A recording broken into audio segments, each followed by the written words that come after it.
that's when it hit me that I couldn't just go traipsing on with my life and just ride off into the sunset when this like digital venom of hate and anti-Semitism that I helped create was still out there, like influencing people to hate each other. So that was a big impetus for me to eventually come forward with my story years later.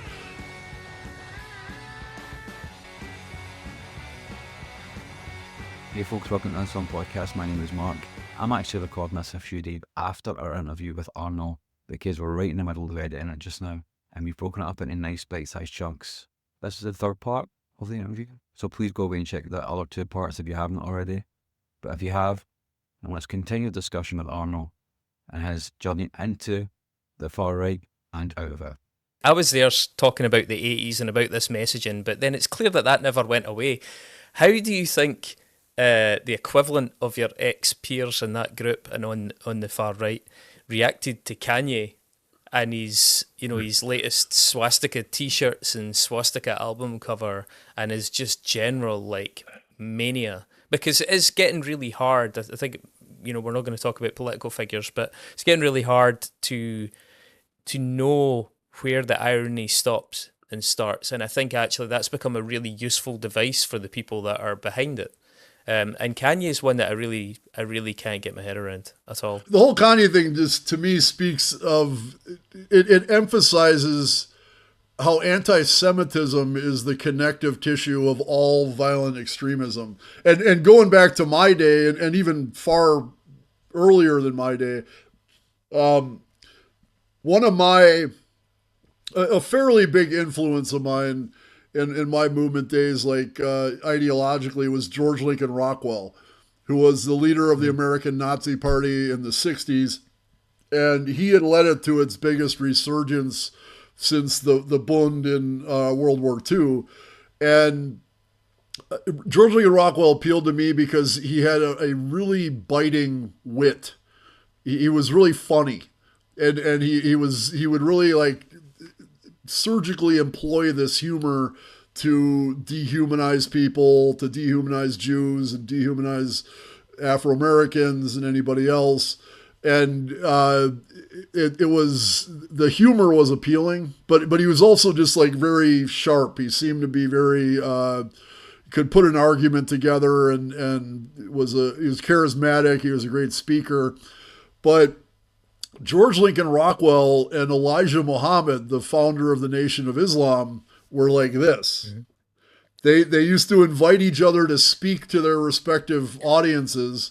So there's photos of George Lincoln Rockwell by himself, the only white face in the sea of black faces at a Nation of Islam meeting, where he's up there speaking about racial segregation and anti-Semitism and getting a standing ovation.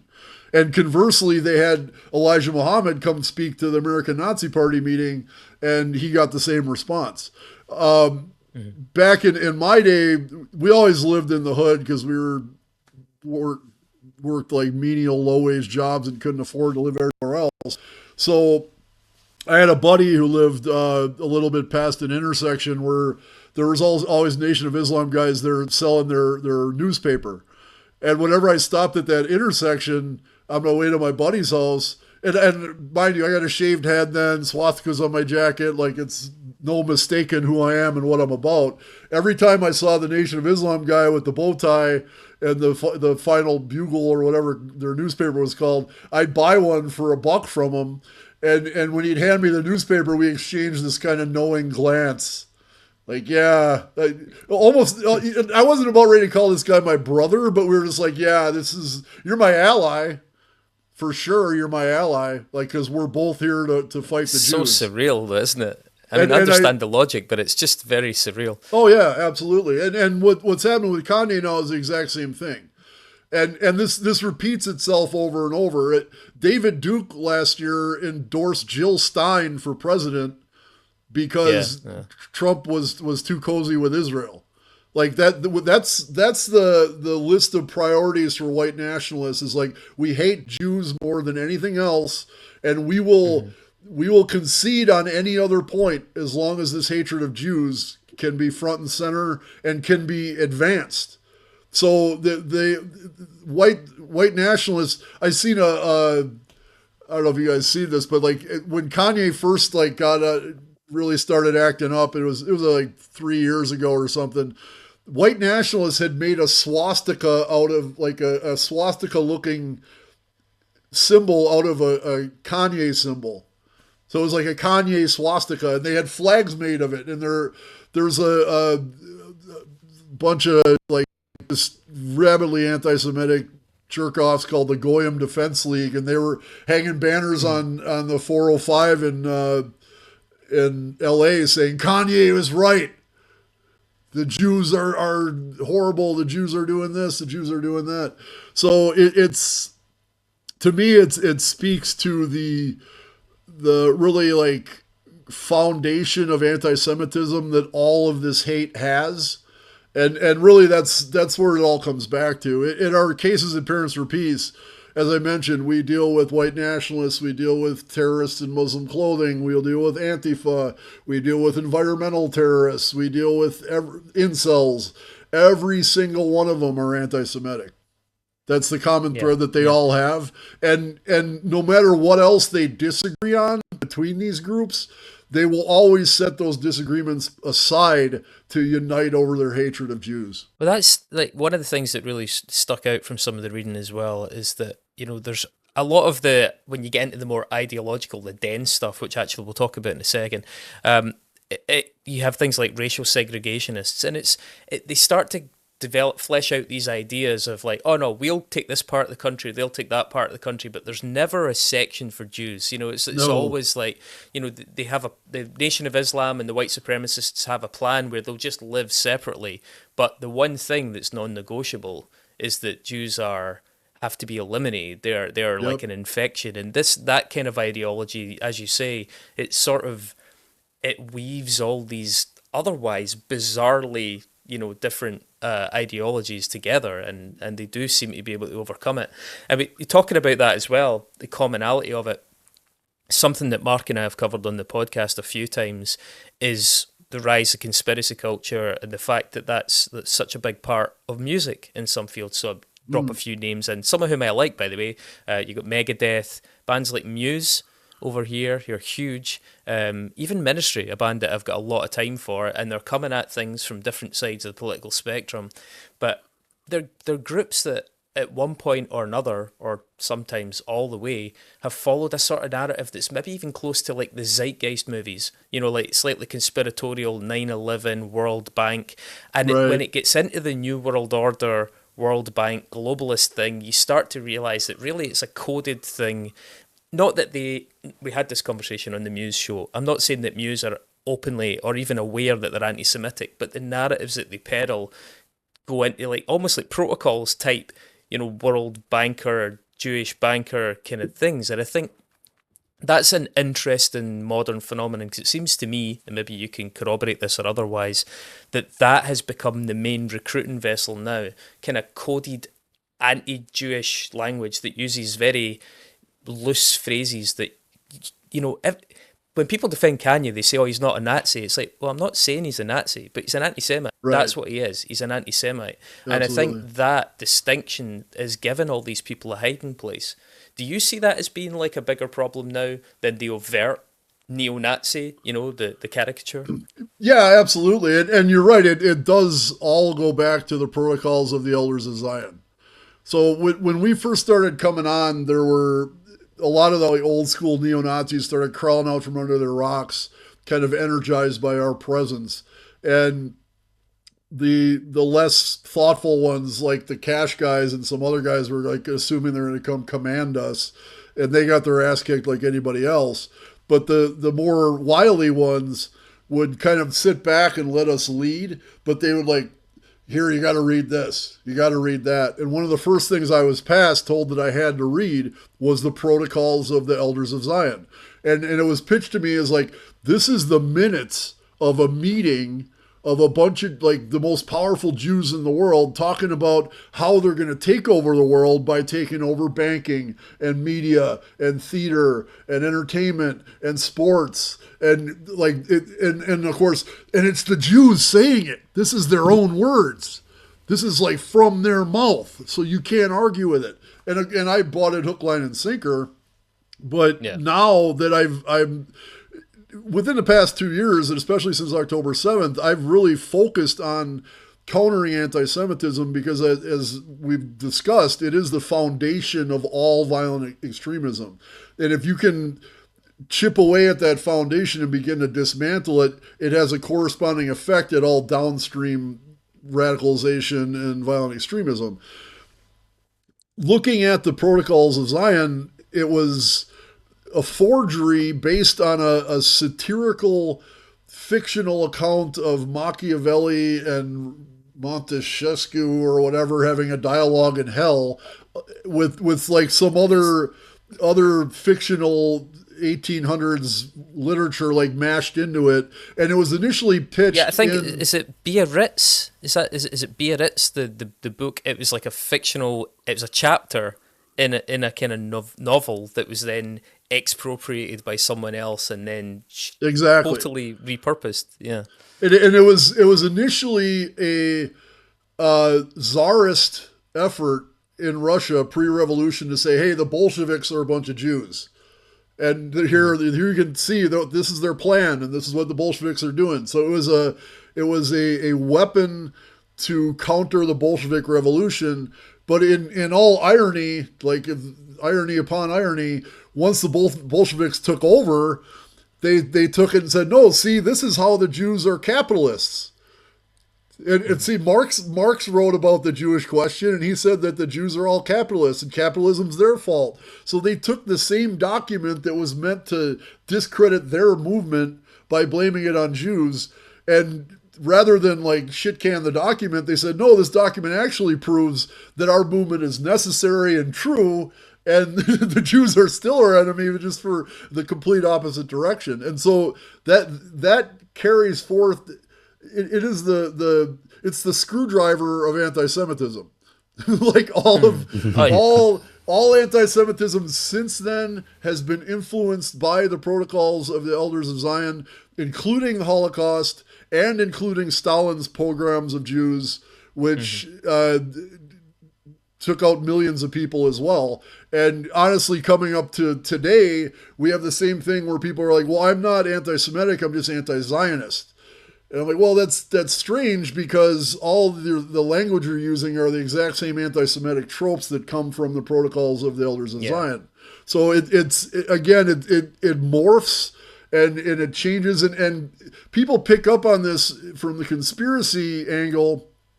I'm a big fan of an Israeli anthropologist named Yuval Noah Harari. He wrote a book called Sapiens, which I loved. A ton of other stuff which I've yet to read, but I saw a quick bit from him on conspiracy theories, and he just broke it down so beautifully. He's like, people don't like to feel stupid. So when there's some crazy complex thing going on in the world that they feel is threatening, and somebody comes along with a really simple, stupid conspiracy theory to explain it, they're like, okay, cool. Sign me off. I'm signing off on that. Sounds great. Yeah. And I think that's why conspiracy theories are appealing to people, is because it helps them not feel stupid.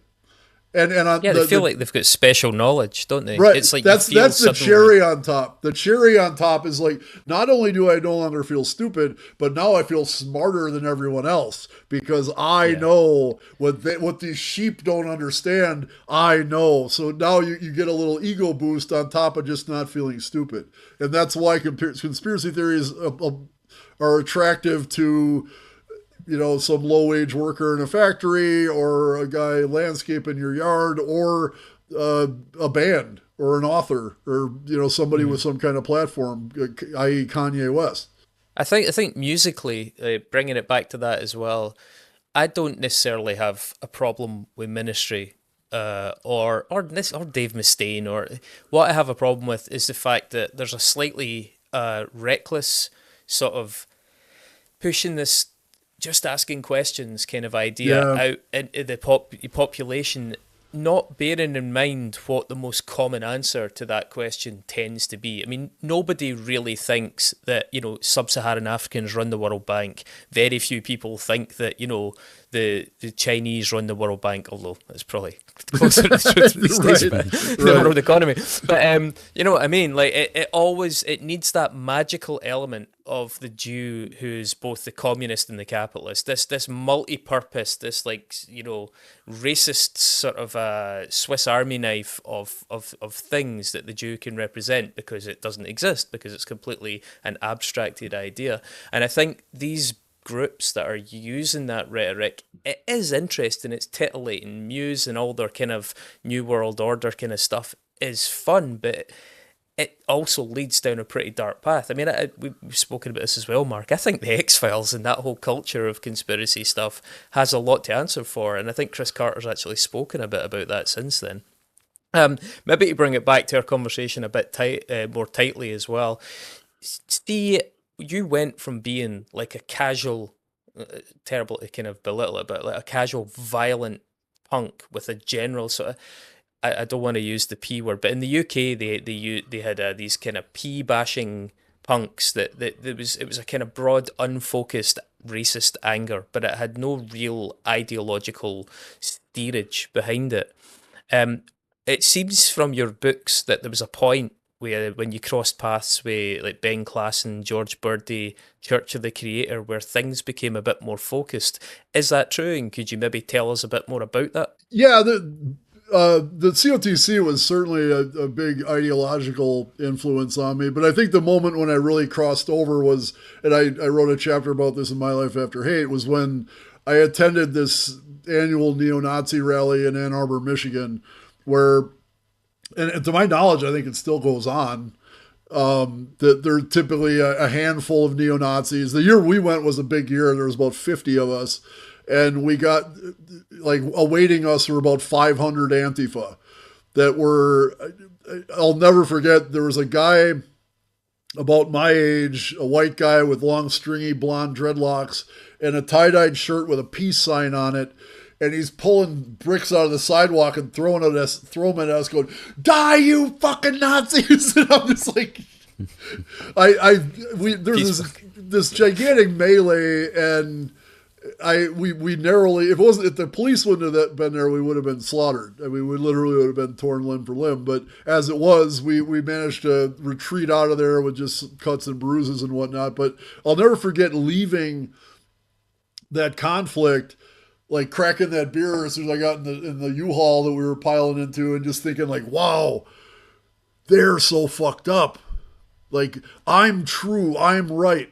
I'm a Nazi. I say white power. I am white power. I say what I am. I do what I say. I felt like very vindicated and true and real. And then I'm like, this guy has a peace sign on his shirt and he's trying to kill me with the peace sign on his shirt. Like, that just shows how messed up they are. And of course, how messed up the Jews have them. Like, it's the Jews' fault that the guy with the peace sign is throwing bricks at me. Just like it's the Jews' fault that everything else. And that was really my biggest leap from drunken hooligan to a more militant white nationalist. And yeah, as I continued down that road and I was exposed to the Church of the Creator, because it had such a, first word to come to mind is solid, but it wasn't solid. All the arguments in the book were ridiculous, but there was literally a pile of books, the books of creativity. There was the White Man's Bible and Nature's Eternal Religion and all these supplementary books. And Ben Klassen had laid out everything in there about why the white race has to fight and why we're superior. And it all seemed to make a lot of sense to me. For one, because it was very like atheist, and I've never been like much into supernatural, supreme beings and things like that. So the atheism appeared to me, as did the kind of twist on Darwinism, in that it saw the white race as a separate species from everyone else, which is scientifically completely incorrect. But going from that false premise, it was like might makes right. We need to fight for our race. Everybody else can go to hell. A lion doesn't care if a mouse eats It's not going to go out of its way to make sure that the monkey has food. Like the lion just eats and does what the lion needs to do, and it looks out for lions and lions only. And that was like the whole zeitgeist of the Church of the Creator, and that I found very appealing, and it took me farther down that road ideologically. But at the same time, the exhaustion, it was really just like a reprieve, a momentary reprieve from this ongoing exhaustion I felt just living my life cut off from the rest of the world. I mean, it seems like, yeah, things obviously get like much more, I would say academic, but yeah, it goes from just bashing people to actually conceptualizing solutions and scenarios for how are we going to bring about this world. And obviously, Klassen and Birdie and people like that were kind of pointing you in that direction with this, like giving people books and leaflets and that. But ironically, it was exactly those plans that also broke the spell for you a bit. Is that not right? It was like the unworkability. First of all, George Birdie wasn't like, I wouldn't call him an ideological influence, and we actually had more of a disdain for George than we had admiration for him, just because he was very pompous, and we were also really pissed off that Resistance ripped us off for $60,000. And when I asked him about when we're going to get our $60,000, he said, "What are you guys, a bunch of Jews? Are you just doing this for money? Like, we need that money to put more records out for the white race." And I'm just like, "Are you fucking kidding me?" That was another big blow to lead It's me so out. Insightful that extremist bands have the same bullshit with record totally. labels that every other band. I've said before, like, white power record company, conventional record company, they're all weasels. They're all out to rip you off. Wow. But that was a big blow. A funny George Birdie story, actually. Years ago, there was a magazine called Details that was pretty big, and they had a writer who was doing a long form story on white power rock and roll, and he came out to Racine, where my band was and where we practiced, and he came out and hung out for a night of band practice. And while he was there, George called. This is before cell phones, so the phone's ringing upstairs, and somebody comes down from upstairs, and so George was doing a lot of steroids, so his complexion was horrible. And then he'd go to like tanning booths, so he was like kind of orange with all these zits, and like he had a big round head to begin with. So amongst us, and to his face as well, we called George Pumpkinhead. And when this writer is at our band practice, and somebody from upstairs goes, "Hey guys, hey, shut up for a second. Pumpkinhead's on the phone." And we're like, "Oh, well, I guess we better go talk to him." This is before we got ripped off, and we'd still talk to him about recording and whatnot. And the reporter then put that into his article and said, like, the boys in Centurion called Birdie Pumpkinhead. And then George calls him, "You guys, that's so fucked up that you called me Pumpkinhead in front of that reporter. We're trying to look like an organized, good, legitimate record label, and you guys are calling me Pumpkinhead. What the fuck?" And we're like, "Well, you are a Pumpkinhead. I don't know what to tell you." But it's got a nice element of farce to it. George certainly was a visionary of sorts, and he got things done, at least to the point of like getting Resistance funded and getting CDs printed and selling them and whatnot. And again, it's not like a claim to fame for putting that poison out to the earth. I don't think you should get any like kudos for that. But I mean, just to say it wasn't like just nothing but disdain we had for him. But those Klassen was the same way though. We when we met him in person, he was this doddering, like tiny little 80-year-old man, like 5'5" or something, with like his pants pulled up to his armpits like all old men do, and like little white golf shoes, like kind of shuffling around, and he talked like Droopy Dog, like the cartoon character, and he was there was no dissent. Like when I went to the School for Gifted Boys, which was like supposed to be this paramilitary training camp in North Carolina, every morning we would do Bible study where we'd read from the white man's Bible. And when I was there, we were reading the chapter called Planet Earth, Our One and Only Home. And Clausen was just really adamant that like the planet Earth was all that the white race ever needed. That space exploration was stupid. And I was like, well, but Pontifex, you had to call him Pontifex. I was like, Pontifex, our people are explorers and we always need a new frontier. And so it just makes sense that like once we've conquered the Earth, wouldn't it make sense for us to branch out into the solar system and into the galaxy? And he was like, he could barely pound the table, but he'd be like, no, the planet Earth is the white race's one and only home. And that's him being mad. And like, we didn't like push back too hard, like to his face, but with walking out of there, we're like, oh my God. Like, this is our guy. I had no idea that the white supremacist movement did such a good job of satirizing itself. Man, what a cast of characters! Oh, we sure did. We sure did. We had one for everybody, I'm sure. So, what do you? I mean, Centurion, as we mentioned, more than 20,000 sales. What do you think drove the success of that band? Centurion's claim to fame at the beginning really was that we were all metalheads. Like, we were much more influenced by Slayer and Pantera, and we really loved I wasn't much into the Burzum style black metal stuff, just because it's just shit music. Like, it's blast beats and doomy woo, like croaking. Like, it doesn't do anything for me. I love Entombed. Entombed and Grave and Edge of Sanity are my favorite Swedish death metal bands, and all those bands are like, they thrash for sure, but they also like groove, and they got like a really, I think Entombed, it's because their guitar player is part African, but they had like, I'm a huge Entombed fan. Yeah, I love Entombed, but we incorporated that kind of sound into white power music. Really for the first time. At the same time we were doing it, Bound for Glory was starting to cross over more into that as well. There was a band from Oklahoma called the Midtown Boot Boys that reformed as Berserker once one of their members went to prison, and Berserker was very like metal edge. But I think we were like one of the first bands to do that.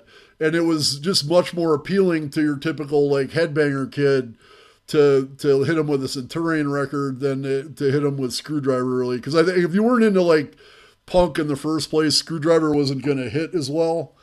And Centurion did. Our music was super fast and hard and intricate, and the guys in my band were fantastic musicians. They were really, all of them were excellent. And I was definitely the weak link in the band, but it was powerful and a more, if you were to say, mainstream death metal-y sound as opposed to like an oi punk sound. It was, I think that was the appeal of it. So I mean, you can't put the toothpaste back in the tube, and that record sold 20,000 copies plus, as well as I'm sure proliferating via like illicit copies, cassettes, and now MP3s and stuff. Does the success of that sort of constantly drive your work now, because it's not something you're going to be able to erase, you know? Well, to actually put a finger on that, it was way back in the MySpace days, so like 2005-ish, I think.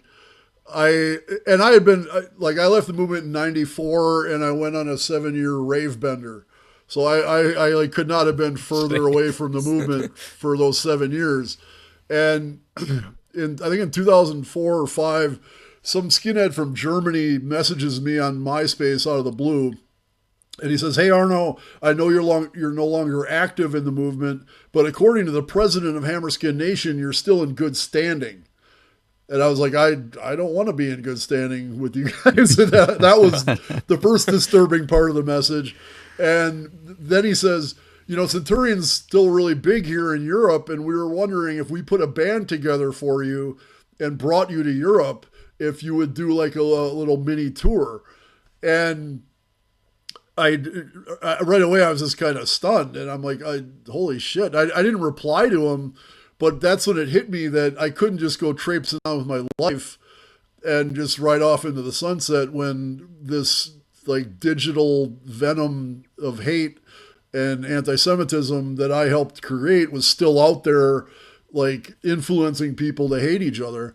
So that was a big impetus for me to eventually come forward with my story years later.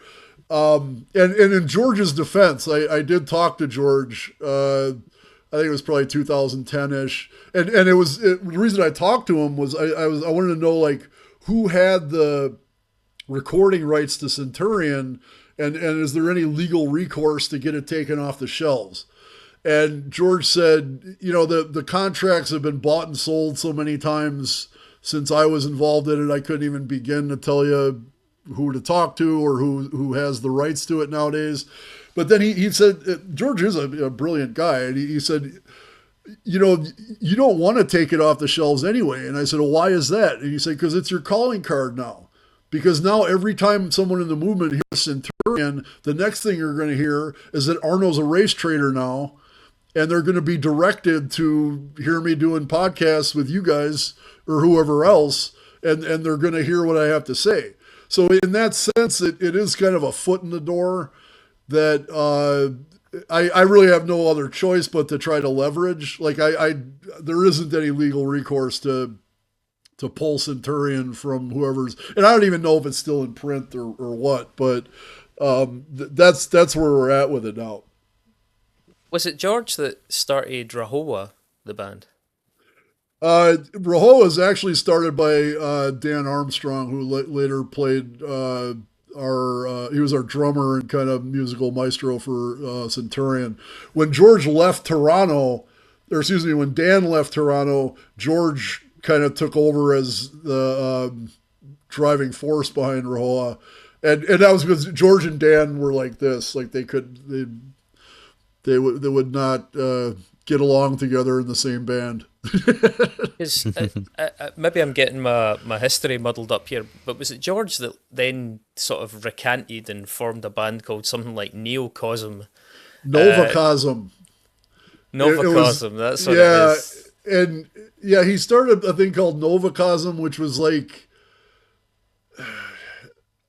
I don't know how I would describe it as like the most desperate attempt at like making a hyper diverse musical.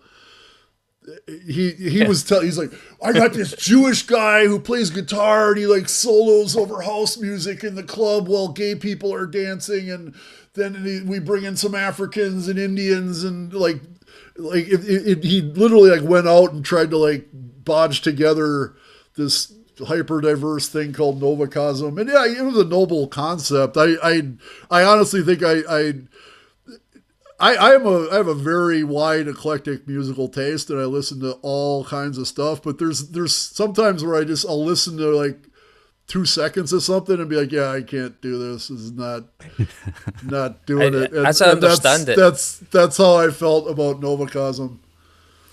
Well, see how you got the contact from the Skin in 2005. I think, did something similar not happen to George? And George is now back in the gang.